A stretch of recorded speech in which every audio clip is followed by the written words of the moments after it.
요한계시록 11장을 보겠습니다. 11장의 말씀. 1절에서 10절까지 말씀을 한 절씩 읽도록 합니다. 제가 먼저 1절을 읽겠습니다. 또 내게 지팡이 같은 갈대를 주며 말하기를, 일어나서 하나님의 성전과 제단과 그 안에서 경배하는 자들을 청량하되 성전 바깥 마당은 측량하지 말고 그냥 두라. 이것은 이방인에게 주었은즉 그들이 거룩한 성을 42달 동안 짓밟으리라. 내가 나의 두 정인에게 권세를 주리니 그들이 굵은 베옷을 입고 1260일을 예언하리라. 그들은 이 땅의 주 앞에 서 있는 두 감람나무와 두 촛대니 만일 누구든지 그들을 해하고자 하면 그들의 입에서 불이 나와서 그들의 원수를 삼켜버릴 것이요, 누구든지 그들을 해하고자 하면 반드시 그와 같이 죽임을 당하리라. 그들이 권능을 가지고 하늘을 닫아 그 예언을 하는 날 동안 비가 오지 못하게 하고, 또 권능을 가지고 물을 피로 변하게 하고 아무 때든지 원하는 대로 여러 가지 재앙으로 땅을 치리로다. 그들이 그 정언을 마칠 때에 무지경으로부터 올라오는 짐승이 그들과 더불어 전쟁을 일으켜 그들을 이기고 그들을 죽일 터인즉 그들의 시체가 큰 성길에 있으리니 그 성은 영적으로 하면 소돔이라고도 하고 애굽이라고도 하니 곧 그들의 주께서 십자가에 못 박히신 곳이라. 백성들과 족속과 방언과 나라 중에서 사람들이 그 시체를 사흘 반 동안을 보며 무덤에 장사하지 못하게 하리로다. 이 두 선지자가 땅에 사는 자들을 괴롭게 한 고로 땅에 사는 자들이 그들의 죽음을 즐거워하고 기뻐하여 서로 예물을 보내리라 하더라. 아멘. 특별히 오늘 지난주에 학습을 받았던 우리 최창호 선생님께서 아프리카 우물 파기 현금으로 우물을 판다고 현금을 내주셨어요. 너무나 귀하게 학습받은 기념으로 세례받을 때는 뭐 살란 거네 걱정이 된다면서도 너무 감사하죠. 교회에서 그렇게 축하해 주는 게 너무 감사하다고 그렇게 꼭 전해달라고 그렇게 했습니다. 자, 기도하고 설교하겠습니다. 하나님 아버지,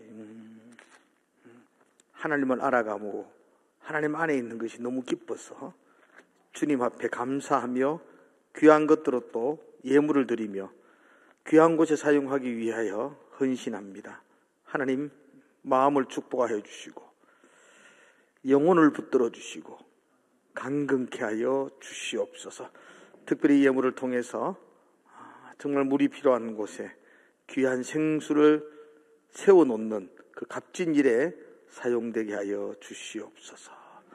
오늘도 말씀 가운데 우리가 서게 하시고 그 말씀을 통해서 우리를 비추어 보는 거울을 삼게 하여 주시옵소서. 예수님 이름으로 기도드리옵나이다. 아멘. 옆에 분들에게 한번 인사합시다. 오늘따라 더 아름답습니다. 그렇게 네. 아마도 계시록 10장, 11장 이런 부분들이 계시록을 해석하는 데에 좀 어려움이 있고요. 그래서 많은 이단들이 잘못된 해석을 하는 부분이기도 합니다. 근데 우리 성도들은 이단들이 해석하는데 너무 익숙하게 많이 들었어요. 이단들이 이야기하는 것에 너무 많이 듣고 정통적으로 복음주의, 개혁주의 입장에서 해석하는 신학자들의 말은 너무 생소한 것 같아요. 오늘 제가 쉽게 이렇게 설명하는데 하나하나 다 설명하려고 그러면 너무 시간이 걸리고 또 여러분 머리가 복잡습니다. 구약을 다 인용해야 되는데 그렇지 않고 제가 복음주의적 또 정통적으로 신학자들이 해석하는 방향을 따라서 본문을 하나하나 해석해 드리겠습니다. 여러분들이 잘 들으시고 이때까지 이단들에게 들었던 것들을 좀 잊어버릴 수 있는 그런 시간 되면 좋겠습니다. 계시록 10장과 11장은 막간 예언이라 이렇게 이름을 붙입니다. 그 재앙이죠. 인의 재앙, 나팔의 재앙, 이런 재앙들이 쫙 쏟아지다가 잠깐 중단하고 그리고 이 환상을 보여주고 다시 마지막 나팔의 재앙이 펼쳐지는 겁니다. 인의 재앙을 할 때에도 인의 재앙들이 쭉 5개까지 쭉 진행되다가 잠깐 중단하고 7장에서 14만 4천에 대한 이야기들을 했죠. 다시 설명은 하지 않겠습니다. 6장에서 누가 능히 쓰리오? 라고 수사학적 질문을 던지고 7장에서 하나님이 붙들어준 14만 4천이 있다. 흰옷을 입은 허다한 무리가 있다. 하나님을 찬송하는 구원의 백성들이 있다는 것을 우리에게 7장에서 보여주고, 그러고 난 다음에 다시 나팔재앙이 시작되었던 것처럼 나팔재앙도 6개 재앙까지 울려 퍼지고, 그리고 마지막 7째 나팔이 불려지기 전에 10장과 11장이 막간 환상으로 이렇게 비춰지게 됩니다. 그러므로 10장의 내용과 11장의 내용은 같은 겁니다. 한 번 더 반복하고 강조해서 우리에게 들려준 말씀입니다. 지난주 수요일에 10장을 했으니까 그 10장을 반복해서 오늘 듣는다고 생각하면 좋겠습니다. 10장 내용이 다 기억되지죠? 기억되지 않을 것 같아서 잠깐만 설명을 드리겠습니다. 우리가 기억 잘 하겠습니까? 10장에는 힘센 천사가 등장하죠. 그 기억나십니까? 힘이 센 천사가 등장하는데 그 힘센 천사가 누구라 그랬죠, 제가? 예수 그리스도의 예표입니다. 그 힘센 천사는 다시 다 설명 못 합니다. 힘센 천사는 예수 그리스도의 예표입니다. 그 힘센 천사가 지체하지 아니하리라 그렇게 외치죠. 반드시 속히 우리 가운데 임하겠다 그렇게 말합니다. 그리고 그 힘센 천사가 요한에게 두루마리를 받아 먹으라 그렇게 합니다. 먹으니까 입에는 달고 배에는 쓰다 그랬습니다. 제가 그것을 복음의 이중성이라고 여러분들에게 말씀을 드렸습니다. 우리가 복음을 받아들일 때에 그 입에는 달고 그 배에는 쓰다 이렇게 말했습니다. 들을 때에는 참 은혜롭고 좋은 말씀이지만 그 말씀을 삶 가운데 실천하는 것은 굉장히 쓰다, 힘들다, 어렵다 이런 말입니다. 로마서에 그런 이야기 하죠. 우리가 그와 함께 영광을 받기 위해서 고난도 함께 받아야 할지니라. 예수 믿는 게 영광이죠. 아멘이시죠. 동시에 예수 믿는 게 고난이죠. 나는 고난 없는데요. 곧 올 겁니다. 너무 염려하지 마시고 기다리시면 됩니다. 예수 믿는 건 그런 겁니다. 예수 믿는 것은 말할 수 없는 영광입니다. 그러나 그 뒤에는 쓴 고난이 우리를 기다리고 있습니다. 그리고 10장 마지막 부분 11절을 한번 읽어봅시다. 11절. 10장을 끝맺으면서 힘센 천사가 큰 소리로 이렇게 말합니다. 11절 같이 읽읍시다. 시작. 그가 내게 말하기를 네가 많은 백성과 나라와 방언과 임금에게 다시 예언하여야 하리라 하더라. 힘센 천사 예수 그리스도께서 요한에게 두루마리를 먹으라 그러고 그 두루마리를 먹은 것을 가지고 네가 이제 요한 너가 이제부터 이 말씀을 나라와 방언과 임금들에게 예언해야 된다 이렇게 말씀하죠. 요한은 우리의 대표라 그랬죠. 우리에게 하신 말씀입니다. 예수 그리스도께서 우리에게 이 말씀을 받아 먹어서 그 말씀으로 나라와 백성과 방언들에게 우리 보고 외쳐라는 겁니다. 이게 우리 성도들의 사명입니다. 교회의 사명이죠. 교회는 하나님의 말씀을 받아서 그 말씀을 나라와 백성과 방언들을 향하여 외치고 예언하는 사명으로 이 땅에 존재하는 것입니다. 아멘이시죠? 여러분 왜 살아요? 예수 그리스도가 우리에게 주신 이 말씀을 외치고 증거하고 예언하기 위해서 살아가는 삶이 우리의 삶입니다. 그게 우리의 이 땅을 살아가는 삶의 이유요 사명이라고 말씀하고 있습니다. 11장은 이 사명에 대해서 한 번 더 반복해서 강조하고 있는 부분입니다. 자, 10장과 11장의 내용이 우리가 보기에는 완전히 다른 것처럼 느껴지지만 본질적으로 같은 이야기를 반복해 하는 겁니다. 제가 어떻게 반복해 하는 건지를 여러분들에게 또 설명을 해 드리겠습니다. 먼저 1절과 2절을 한번 읽어봅시다. 11장 1절과 2절 한번 같이 한번 1절과 2절 읽읍시다. 시작. 또 내가 지팡이 같은 갈대를 주며 말하기를 일어나서 하나님의 성전과 제단과 그 안에서 경배하는 자들을 청량하되 성전 바깥 마당은 청량하지 말고 그냥 두라. 이것이 이방인에게 주어선저 42달 동안 짓밟으리라. 또 내게 지팡이 같은 갈대를 주며 누가 줬다는 거죠? 힘센 천사가 준 겁니다. 예수님이 준 겁니다. 예수님이 요한에게 준 겁니다. 요한에게 준 것은 우리에게 준 것과 똑같습니다. 그래, 예수님이 요한에게 지팡이 같은 갈대를 주었습니다. 지팡이 같은 갈대가 혹시 뭘까요? 여러분 생각할 것 없습니다. 이건 이 당시 이 책을 읽는 사람은 다 아는 이야기입니다. 지팡이 같은 갈대는 줄자 같은 겁니다. 그죠?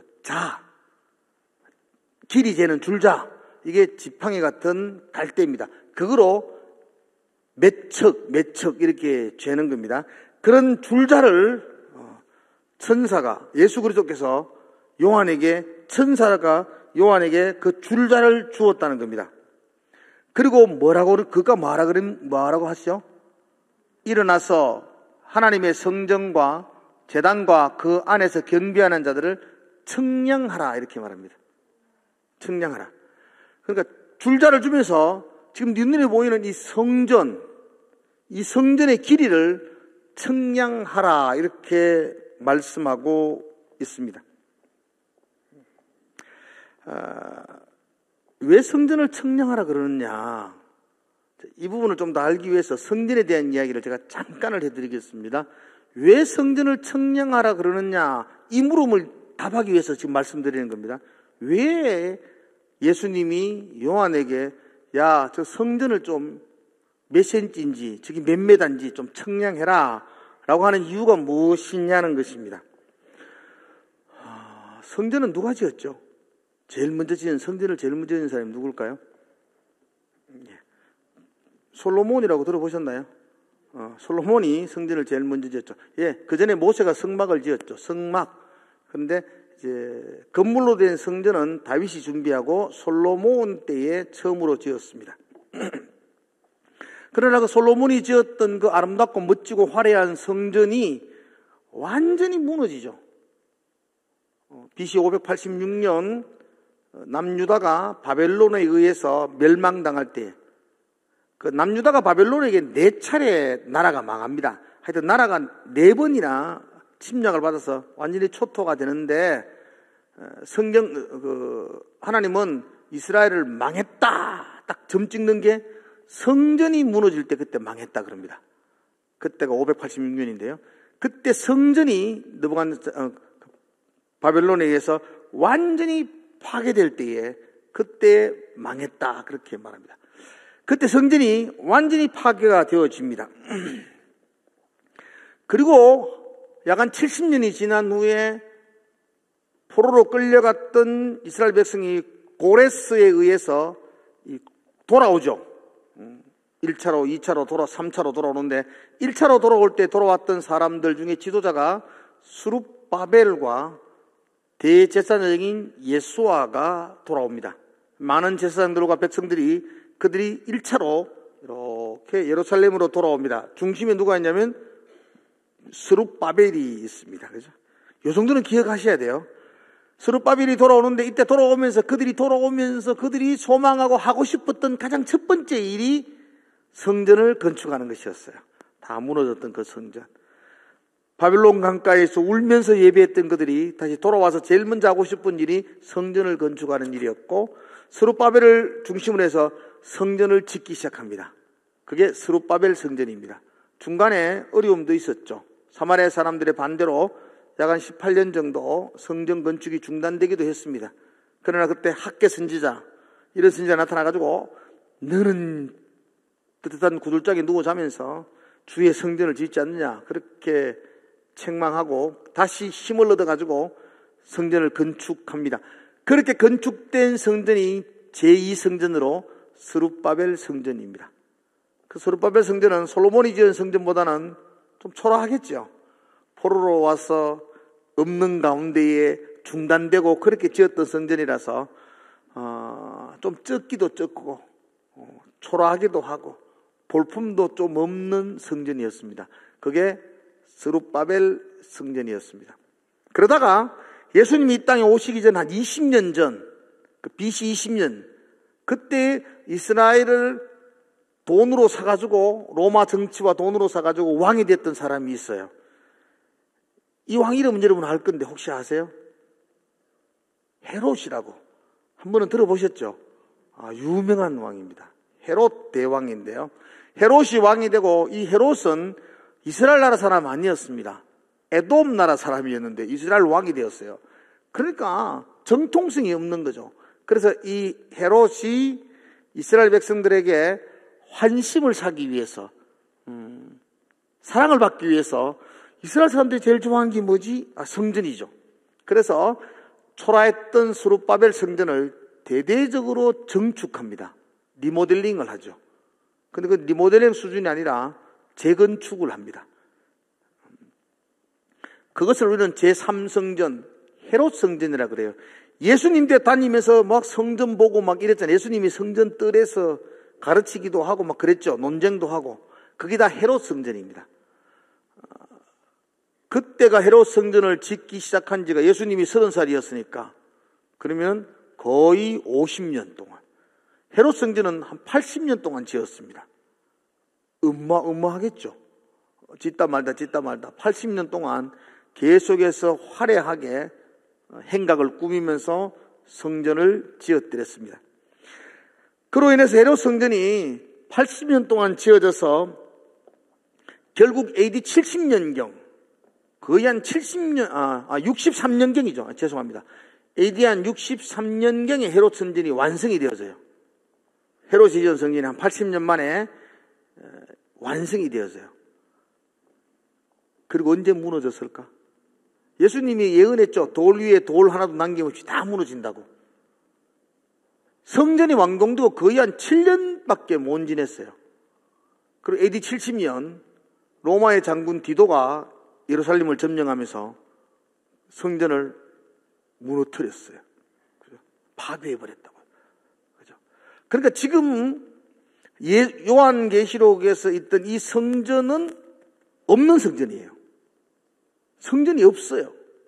없는데 성전을 청량하라 이렇게 말하는 거죠. 이해가세요? 성전은 벌써 25년 전에 무너졌어요.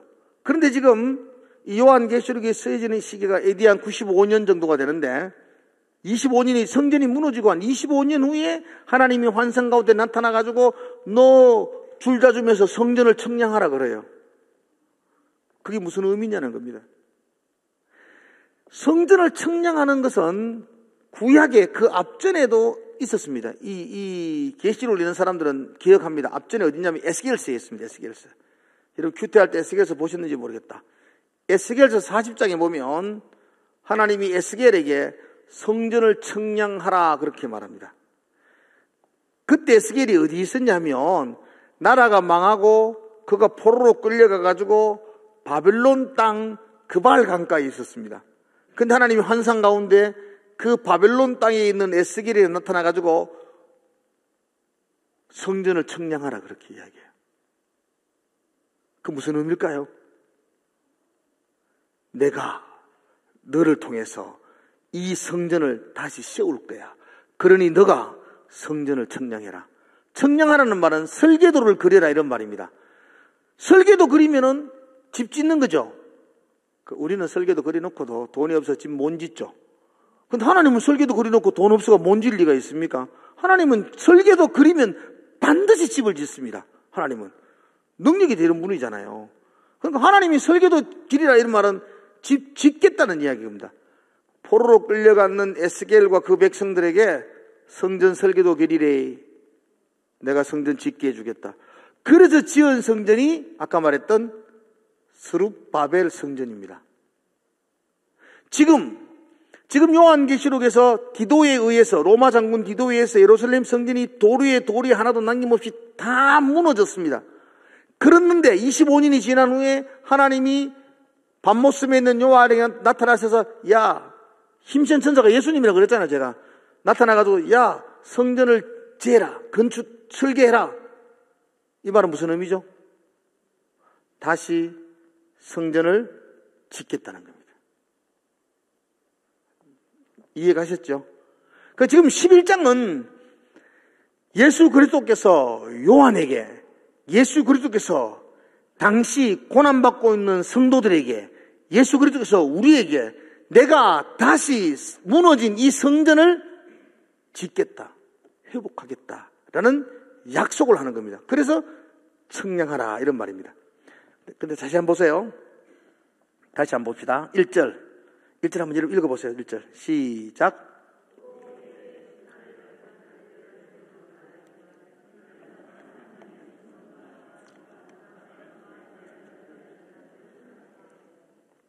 성전과 또 제단과 또 경배하는 자를 청량하라. 그 단순히 눈에 보이는 건물을 청량하는 것이 아니고 그 안에 예배드리는 성도들, 경배하는 자들까지도 청량하라. 그 안에서 예배하는 성도들도 다시 세우겠다는 이야기잖아요. 아멘이세요? 건물만 세우는 게 아니고 그 안에서 예배하는 성도들도 다시 세우겠다는 겁니다. 아멘이시죠? 이 계시를 받은 사도 요한이, 그리고 그 이후에 성전이 지어졌나요? 예루살렘 성전이 지어졌나요? 지금 예루살렘에 가면 성전이 있을까 없을까? 없을까? 없습니다. 모슬렘, 이슬람 도움이 있지 성전 없습니다. 다시 성전은 안 지어집니다. 그럼 여기 말하는 이 건물과 그 안에 있는 성도는 교회를 말합니다. 교회.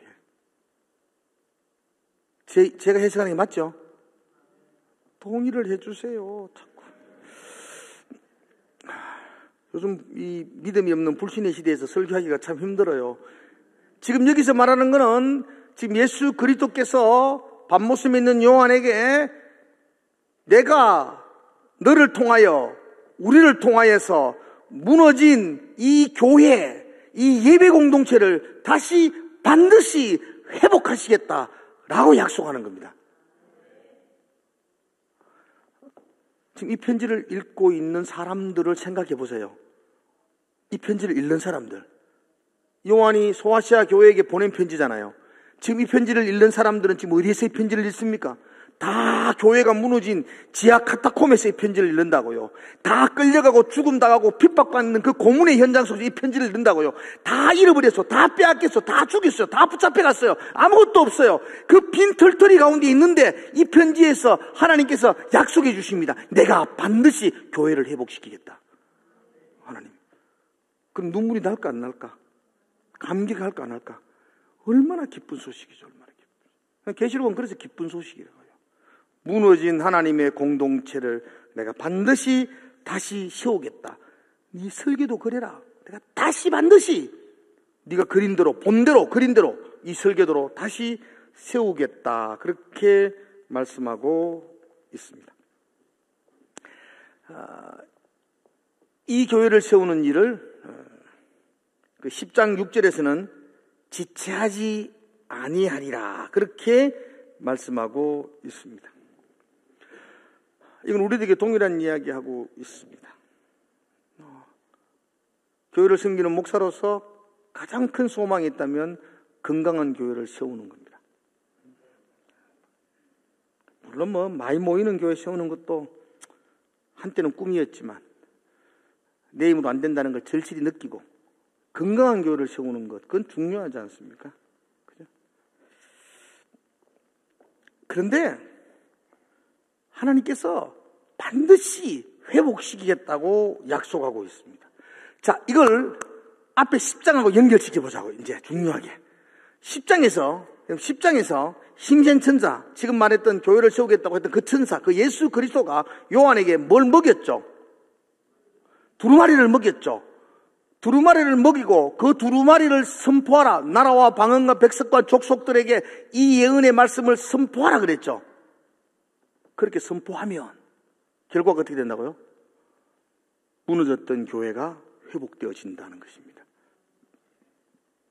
하나님이 살아 역사하시는 이 말씀이 폐허가 되어 있는 그 공동체를 다시 일으켜 세울 것이고, 그 말씀이 살아서 운동력이 있어서 그 말씀이 생명이 되어서 그 예배 공동체를 다시 일으켜 세우신다라고 약속하고 있습니다. 저는 교회의 소망은 하나님의 말씀이라고 믿습니다. 건강한 복음, 건강한 말씀이 선포되어지고 건강한 말씀이 죄악된 우리의 심령 가운데 뿌리 내릴 때에 반드시 우리는 회복될 줄로 믿습니다. 다시 살아나게 될 것입니다.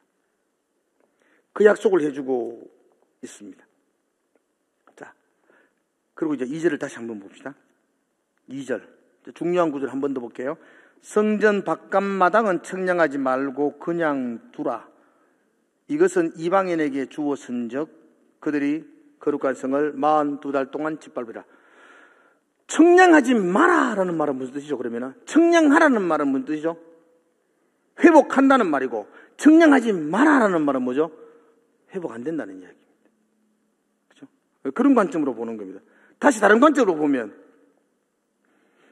청량하라는 말은 내가 세워서 지키고 보호하겠다는 말이고, 청량하지 마라는 것은 그들은 내가 어려움 가운데 두겠다는 이야기입니다. 여기 성전 안, 성전 마당 이렇게 구별되어지죠. 성전 안, 지금 우리 성전 안에 있죠. 성전 안, 성전 마당은 무엇입니까? 성전에는 여러 가지 마당이 있는데 그 마당 제사장들만이 갈 수 있는 제사장들의 뜰도 마당이라 그러죠. 거기서 제사하고 번제 드리고, 남자들만이 기도하는 뜰도 있습니다. 남자들의 뜰, 여자들의 뜰. 그 여자들은 남자들의 뜰에 못 들어와요. 그 예루살렘 성전은 그렇게 되어 있어요. 그리고 그 다음 판에는 이방인의 뜰이 따로 있습니다. 그 이방인들은 여인의 뜰에도 들어오지도 못합니다. 이방인의 뜰. 지금 여기서 말하는 성전 안, 성전 마당, 성전 안, 이방인의 뜰, 이렇게 구별할 수가 있어요. 성전 안, 내가 지키고 보호하고 세우겠다. 이방인의 뜰, 이 세상 내가 내버려 두겠다.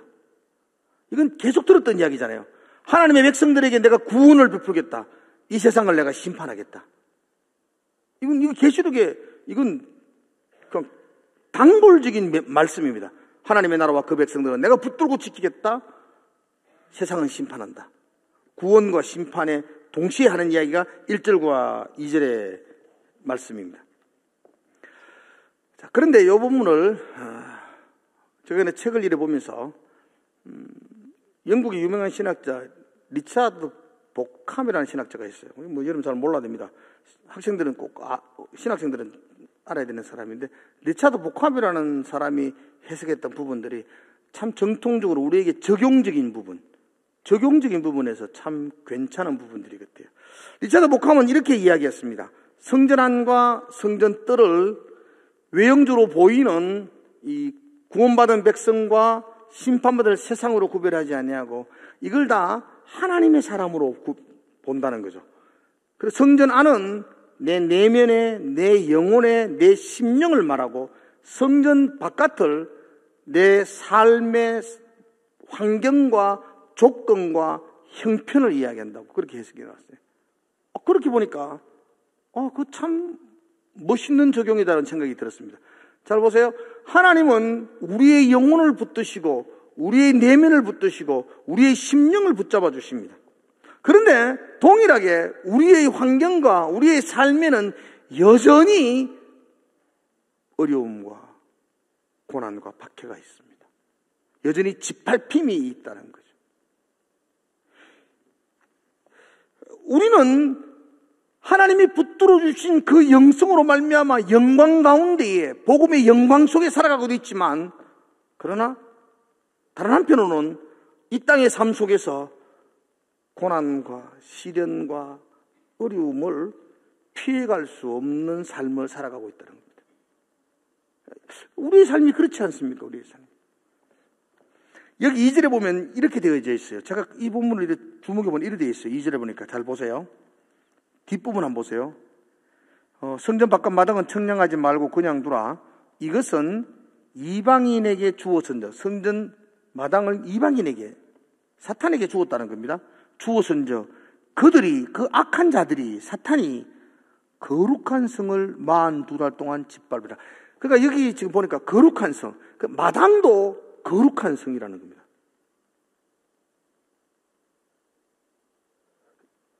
여러분의 삶, 예수 믿는 나의 삶, 거룩한 성도의 삶이죠. 거룩한 성도의 생활 터들이죠.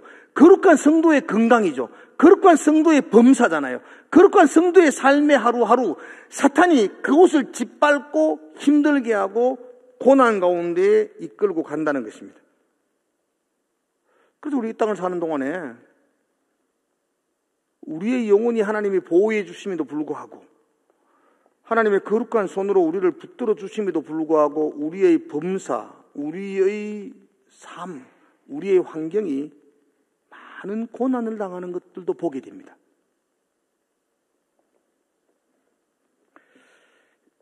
얼마 동안?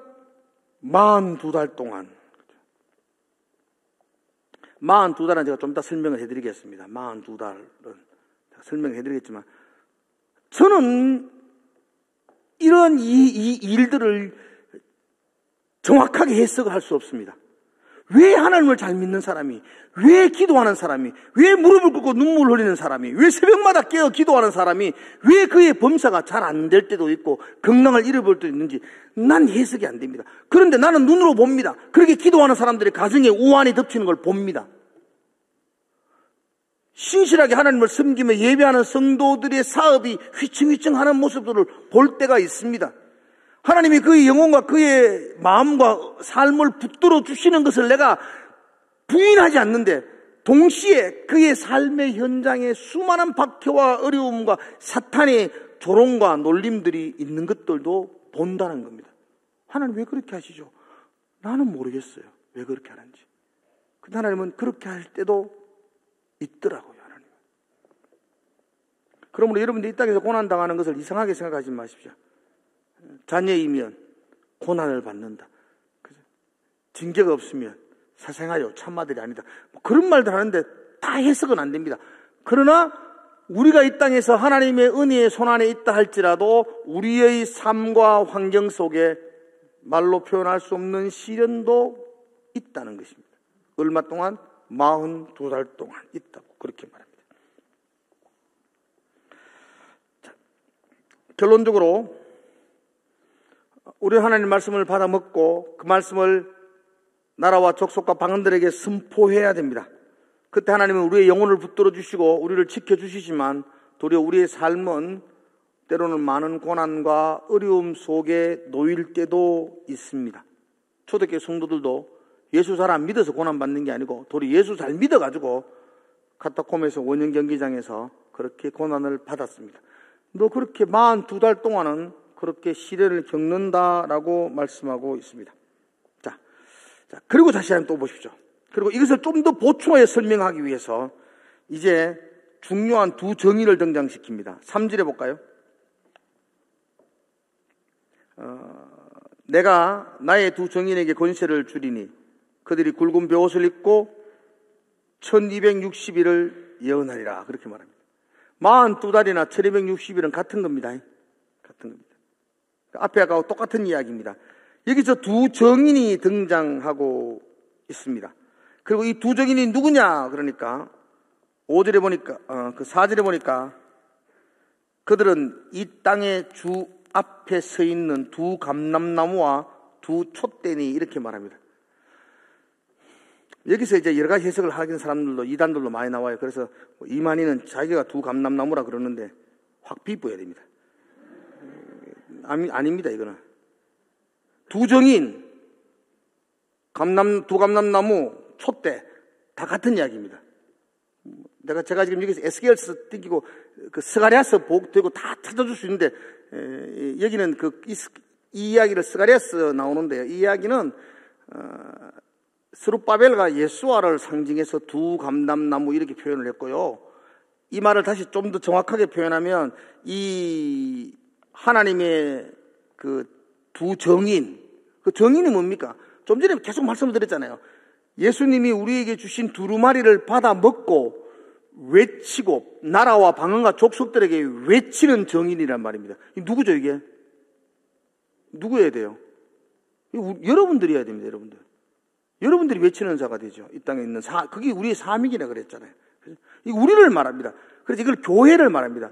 두 감람나무, 두 촛대, 두 정인 다 이 땅에 1260일, 42달, 1260일과 42달은 이 교회 시대, 지금 이 시대를 말하고 있는데, 이야기하지만 이 시대를 말하고 있는데, 이 시대 속에서 예수 그리스도가 주신 두루마리, 이 말씀을 받아먹고 세상을 향하여 나라와 방과 족속들을 향하여 말씀을 외치는 자, 그게 두 정인이고, 그게 감람나무고, 그게 두 촛대고, 그게 우리고, 그게 교회입니다, 교회. 그렇죠? 이렇게 해석하는 게 가장 복음적으로 정당한 해석입니다. 이 두 감람나무, 이 땅의 교회. 여러분, 하나님은요, 이 땅의 교회에게 권세를 주셨습니다. 이 땅의 교회가 사람들이 보기에는 아무것도 아닌 것지만 이 땅의 교회, 하나님의 말씀을 가슴에 품고 외치는 교회에는 놀라운 권세가 있습니다. 5절에 보니까 만일 그들이 해하고자 하면 입에서 불이 나와서 그들의 원수를 삼킬 것이요. 예, 하나님의 교회에는 불을 뿜는 권세가 있습니다. 세상 사람들이 근접할 수 없는 강력한 불을 뿜기도 하고, 또 하나님의 교회는 여기 6절에 보니까 하늘을 닫고 예언할 동안 비가 오지 않고 물이 피로 변하게 하고, 권세가 있습니다. 하나님의 교회는. 이야기 들으면 앞에 생각나죠? 하늘이 닫았다. 엘리야가 3년 반 동안 비가 오지 않고 모세가 바로 앞에서 물을 피로 만들게 하는, 예, 이건 하나님의 백성들, 하나님의 교회, 여러분들에게 주어진 하나님의 권세입니다. 여러분, 권세가 있습니다. 우리에게 하나님의 말씀을 가지고 외칠 때에 그 말씀이 능력으로 드러납니다. 너희가 뱀과 정갈을 밟으며 원수의 모든 능력을 제어할 권세를 내게 주셨으니 너희를 해할 자가 결단코 없으리라.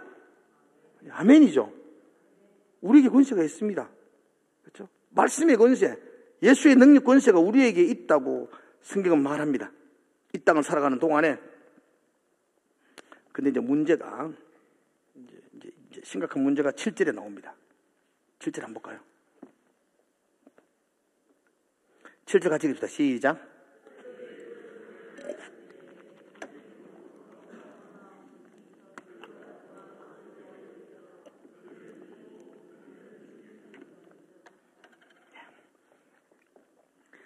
교회에게, 우리에게 그런 권세가 있는데, 우리가, 교회가 그 정언을 마칠 때에, 이 마친다는 건 다 끝낼 때 이런 말이 아니고, 그 정언을 하는 동안에, 그 정언하는 기간 동안에 이런 뜻과 같습니다. 우리가 그 정언을 할 때에 무지갱으로부터, 그죠? 지옥이죠? 음부로부터 올라오는 짐승이 교회와 더불어 전쟁을 일으키고, 근데 이게 문제는 뭐요? 그들이 이기고, 누가 이긴다는 거예요? 짐승이 이긴다는 거예요? 교회가 이긴다는 거예요? 짐승이 이기고 그들을 죽일 것이요. 누가 죽어요? 교회가 죽어요. 이게 너무 힘든 이야기죠. 그런데 그 말이 맞거든요. 예언하는 동안에, 지금 이 편지를 읽는 사람들, 예언하는 동안에 짐승이 나타났어요. 로마의 황제가 나타났어요. 도미티아누스가 갑자기 등장해서 내가 황제다, 내가 신이다, 나를 경배해라. 그러고 예수 믿는 사람을 다 죽여요. 교회가 죽었습니까? 안 죽었습니까? 죽어요. 핍박을 당하고 죽어요. 그 짐승이 이기고 또 이기고 우리를 죽인다고요. 우리에게도 능력이 있습니다. 안전병이 일어나고 눈먼 자가 눈을 뜨고 그 피폐한 영혼이 회복되어지고 그런 놀라운 능력들이 교회에 일어나서 교회가 부흥을 하기 시작했는데 무지갱에서 짐승이 등장해가지고 교회를 핍박하기 시작하죠. 교회가 졌어요. 죽은 것처럼 보여져요. 그런데 사실은 죽은 게 아니에요. 11절 다시 봅시다. 11절. 이래가 끝났으면 끝나는 거지. 이래가 끝났으면 성경책 째쁘고 뭐 그냥 집에 돌아가야 돼요. 끝난 게 아니라니까. 11절 시작.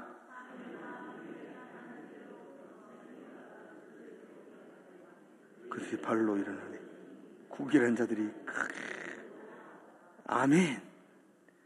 그 3일 반 후에 3일 반은 좀 이따 얘기해. 3일 반 후에는 아까 말했던 1220일 42달 다 똑같은 이야기입니다. 한때, 두때 반, 3년 반, 3일 반 같은 의미로 이야기하고 있습니다. 근데 그때 그 기간이 지나니까 그죠? 하나님께로부터 뭘 받았다고요? 생기를 받았어요. 성령을 받았다고요. 죽은 것 같은 그들에게 하나님의 생기가, 하나님의 성령이 그들 속에 이르니까 그들이 두 발로 일어서서 그 사람들이 크게 두려워하더라. 그를 때린 자들이 크게 두려워하고 벌벌 떠도록 교회는 일어나고 살아난다. 그렇게 말씀하고 있습니다. 계시록의 핵심적인 요일이 바로 이런 겁니다. 이긴다. 지금 우리 눈에는 죽임을 당하고 무너진 것 같고 사라진 것 같고 멸망을 당한 것 같지만 주의 말씀을 받고 예언하고 그래서 형통하게 되면 다 끝나는데 말씀을 받고 예언했는데 악한 자들이 등장해서 교회를 무너뜨리고 죽이고 그래서 교회가 끝나는 것 같은데 그런 게 아니요. 3일 반 지나면 그들에게 하나님의 성령이 부어지고 그들이 일어나서 두 발로 일어나서 승리하게 된다. 우리는 이길 줄로 믿습니다. 우리 힘으로 이기는 것이 아니라 성령으로 이기십니다. 성령으로. 할렐루야. 성령으로 이긴다. 지금 그 이야기 하는 겁니다. 그 이야기. 그 계시록 전체의 핵심이 이긴다. 이겨라. 이긴다. 내가 이겼다. 너도 이긴다. 힘내라. 지금은 막 젖는 것지만 역전되리라. 이게 계시록입니다. 그 이야기를 계속합니다. 지금은 젖는 것처럼 그 절망의 깊은 구덩이에 빠지고 있는 그들을 향하여 반드시 이긴다. 반드시 일어난다. 반드시 역전된다. 그래서 계시록은 우리에게 새 힘을 주는 책이라고 말합니다. 좀 전에 말했던 거 2절에 42달, 3절에 1260일, 사흘 반, 11절에 3일 반, 이 다 같은 날이죠. 이게 무슨 날이라고 이거요? 교회 시대를 말합니다. 예수님이 이 땅에 오시고 재림이 오시는 그 기간 동안 종말의 기간을 말하는 겁니다. 42달 그 종말의 기간. 자, 이거 이야기하려고 하면 또 1시간 걸려야 돼요. 다 찾아가면. 아니요. 이 복음지 해석사가 다 똑같이 의의합니다. 이 기간은 예수님이 이 땅에 오셔서 다시 오실 때까지 이 기간을 공통적으로 42달 이렇게 이야기하고 있습니다. 그러니까 지금이라는 겁니다. 지금. 이 편지를 읽는 성도들에게도 지금, 이 일은 지금 일어나고 있는 일이라는 겁니다. 지금. 그런데 이 편지를 읽는 우리도 지금 읽어보니까 지금 이 일이 일어나고 있잖아요. 그렇지 않습니까? 우리가 예수 그리스도를 통해서 말씀을 받아서 말씀을 전하는, 말씀을 선포하는, 나라와 백성과 방언들에게 말씀을 선포하는 사명으로 살아가는 것, 그게 지금 우리의 삶이죠. 우리의 교회의 사명입니다. 그 교회에는 능력이 있습니다. 권세가 있습니다. 교회에는 권능이 나타납니다.